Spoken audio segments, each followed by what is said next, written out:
All right, what's good, y'all?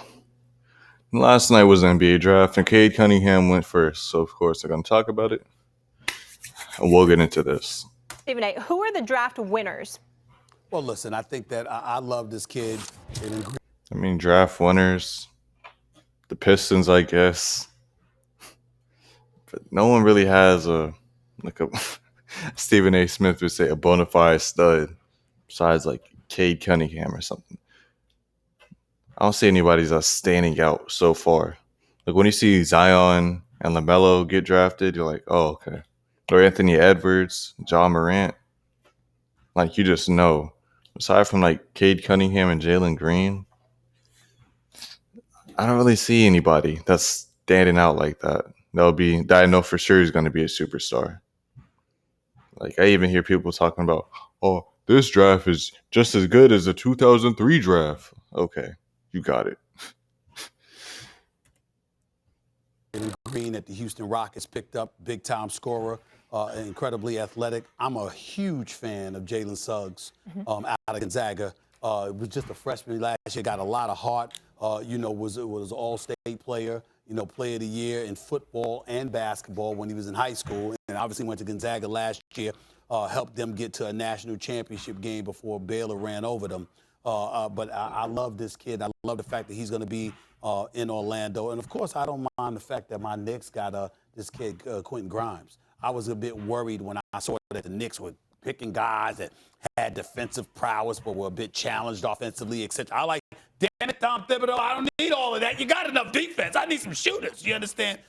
This kid then the Grimes, Nets took your guy. This kid, that's right. I know they did. Yeah. But this kid Grimes out of Houston, I like him a lot. He's got some potential. He definitely can shoot the rock and what have you. So I was pleased with that. But again, I'm not going to sit up here and lie to the American public, obviously, because of COVID-19. Last year was severely compromised, and I didn't see a lot of these guys. I watched the NCAA tournament. We know you didn't see a lot of them, Stephen A. We know. You don't see a lot of NBA games either. I know you just like watching big names. It's all good, Stephen A. It's all good. Just admit it. Certainly watch the Final Four, but the body of work that I've seen these guys, I'm not about to sit up here and even try to come across like I'm too knowledgeable about all of these guys. I know what their games are. Yeah, I've we seen know some that. highlights of them. I watched Grimes. I watched Cade Cunningham as well, and what have you. And I've seen some of these guys, and based on what I've seen what they could do. Let me say this real quick. Dang, Stephen A., how many times you gotta say based off of the scene? I've seen a lot of scene.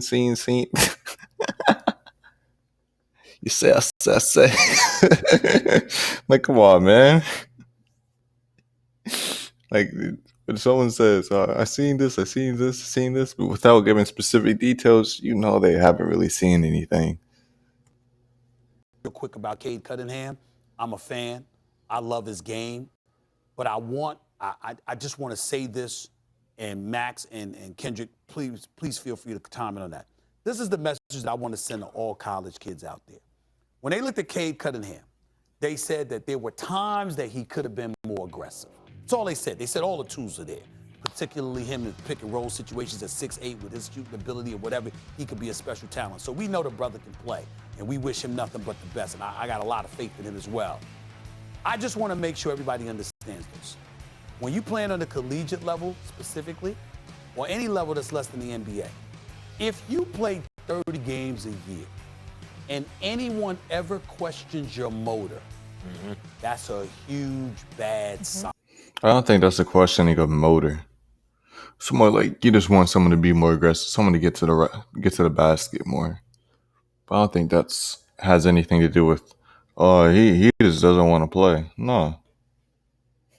I mean, it can play a part, but I don't think that's what they mean when it comes to Cade Cunningham, at least. For the most part, he's gonna play his own pace, rather. Be chill, come out the pick and roll, get dimes, and get a bucket when he needs to get a bucket. But I understand what Stephen A. Smith is saying. Even when they got eliminated, dang, I forgot who they were playing. It was a green team. But Cade Cunningham, he's literally the best player on his team. And they're down 13 at halftime or something like that. I mean, his shots weren't falling that game either, but that was the game he needed to get to the rack, just bully his man, and just take over the game and dominate. Sign. Because the belief is on a collegiate level or any other level, you're not making the money that you're going to be making on the NBA level. There are less games, less taxing on your body. And so when you're in pursuit of that money and you're in pursuit of elevating your game to another level, Russell Westbrook is somebody you should idolize. Because you Heck no. Heck, don't listen to this advice. Please don't. First of all, you shouldn't be idolizing any other man. Let's get that straight. Any man, anything in the flesh, you should not be idolizing. If you want to idolize something, go idolize the Most High something. Do that. Otherwise, don't idolize anything in the flesh. But if he's talking about like model his game, model his energy, nah. That's not gonna work. Russell Westbrook plays at 100 miles per hour with his energy. Can't do that. He needs to model somebody with a similar energy to him. Maybe like a Chris Paul, going by like their pace, or a Luka, kind of like that. Because both Chris Paul, Luka, and Cade, they'll play slower. No, they're not gonna beat you with speed. They're gonna beat you with their IQ. Because you look at a guy like that in that motor and the way he comes at it every single night. So you're not just talking about aggression. You're talking about energy. You can't ever come across like there's an absence of energy, even at particular points. Passion. When you consider the fact that you're playing 30 some odd games and you're going to be playing. That's a red flag for you? That's always a red flag for me. At number one overall. Well, in any position, for a first round pick, we should never be questioning. So you wouldn't. So would you take as a result? Cade? I would have taken Cade Cunningham, but what I'm saying to you is that I really like this kid Green though. Yeah. But what I'm saying is that again, I don't know, but they were saying. Beware, antennas are up. Beware. It's concerning. Sure. Even with the talent. Make sure you eradicate that. I liked what a couple teams did. Most of all, Houston, and not just because they wound up with Green, but they wound up with Segun, the Turkish guy. No, Segun, he can hoop. 6'9", he has IQ too. Great passer. Like he just won't be able to play center in the NBA. He'll be like a power forward, but he can hoop. They also got Jacob. They got Josh Christopher also. I just don't know how he's gonna mess with all the guards on the Rockets, because you already got Jalen Green coming off the bench. And you got John Wall, Kevin Porter Jr. Like, I don't know how the Rockets are gonna mess, to be honest. We'll see in due time. I've seen Segun play only the highlights and what people say. But if you win MVP of the Turkish League when you're 18 and you're that size and you have that kind of agility and offensive touch, you're gonna be pretty. Oh yeah, and he doing 360. Segun. I did not see that. I seen this boy do a 360, bro. They were showing his highlights. I was like, okay. Pretty good at least. And they grabbed both those guys and an athletic defensive power forward, like who may have been a lottery. Like the Rockets did really well. I also like the fact that the Pistons got Isaiah Livers, Stephen A. Yes, like out of Michigan. He's a real good shooter and like a leader and from the area. I like that. And then also the Nets picking up Cam Thomas. By the way, when I said they got the guy, you're watching the Knicks, you're like, Cam Thomas is still there. That's the guy they should have got. You want to grab, and the Nets got a guy who's going to be a sixth man walking into the gym. You would think he's not going to play with. He can score. Period. Yeah. And then the blogger kid, what's his name? Preston, Jason Preston, Jason Preston, he can hoop too. I saw his high school highlights. He's a hooper. Clippers picked up. They liked him. The rumor was before the draft.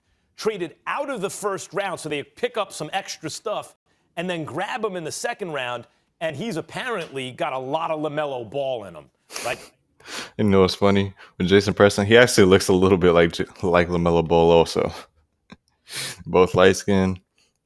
He got LaMelo's hair when LaMelo was 16. Like, it's all meshing together. The idea is a lanky, playmaking, high IQ guy. And think about what they had at the point. I don't think he's as tall, though. He might be 6'5". I think he's 6'5". LaMelo's about 6'7", 6'8". Point guard position last year. Not a lot, the Clippers. They were Yeah. playing Patrick Beverly there. This is a big upgrade, it seems to me. Big Perk, what about you? Well, let me say this. One, this is the most athletic draft in NBA history, and I'm going to tell you why. 41 guys at the NBA Combine tested for a 35-inch vertical leap or higher. One of those guys in Keon. See, here we go. That's exactly what I be talking about. This is the most athletic draft we've ever had in NBA history. Johnson had a 48-inch vertical, which set the record. You had another big that went second round, Jericho Sims out of Texas, who had a 44-inch vertical. Here's what I'm going to tell you. When you look. Okay, if you're giving us numbers, why don't we just compare the numbers to past? Why aren't you going to give us the numbers to the past people? Like that. That's why I just don't understand, man. Like, you're making a claim. You're making a bold claim, at least in my eyes, but not comparing it. You look at this Or compare the numbers, rather. draft from last night. This is one of the deepest, most talented drafts since 2003 and 19. Exactly. That's exactly what I be talking about. I didn't even know he was going to say this. Like, come on, man. This is exactly what I be talking about. Shoot, so draft class would have had Ben Simmons, Lonzo Ball, Jalen Green. That wasn't deep. Like, okay, bro. De'Aaron Fox, Buddy. Okay, Malik Monk. 1996. These young kids are going to be bona fide superstars, especially the top three, okay? When you look at Cade Cunningham, Jalen Green, and Evan Mobley. And here's what I want to say about Cade Cunningham, Stephen A., to your point. Cunningham or Cunningham? Cade Cunningham. So what? Cade cutting up now? He cutting up? That's funny, bro. When you look at Cade Cunningham, he played for the Team USA, the World Cup last year, and he was clearly the best player on the floor every single night. And he played with all I agree with that. those guys he was drafted with. That includes Jalen Green, Evan Mobley, Scotty Barnes, all those guys. And he was the clear best player every single night on the floor. This is where I'm going to tell you who's the biggest winner in this year's draft. It's the Detroit Pistons. And it's starting with Cade Cunningham. He's the most complete player since LeBron James. And here's why I say why. Yo. He's doing this for views. he's doing. Yo. I'm gonna have to change my title, man. I'm gonna have to. The most complete player since LeBron. All right, there we go. That's wild to me. Say why he has zero flaws offensively. He could take you on the low block. He knows how to utilize his size. His face-up game is mean. Reminds me of Grant Hill. He has the ball. His handle is unique. Has it on the string. His IQ is through the roof. His playmaking ability is some of the best I've ever seen for as a guy his age. Yeah. I'm glad they finished at that. I'm glad they fit. I'm not even hating on Cade Cunningham. I'm not, because I know he can hoop. They talking about this man, the most. What even? The most complete player since LeBron. Like no Luka. Luka was complete coming in. Shoot. Aside from shooting, Ben Simmons, he could do everything else. People were comparing Ben Simmons to LeBron. Like, jeez.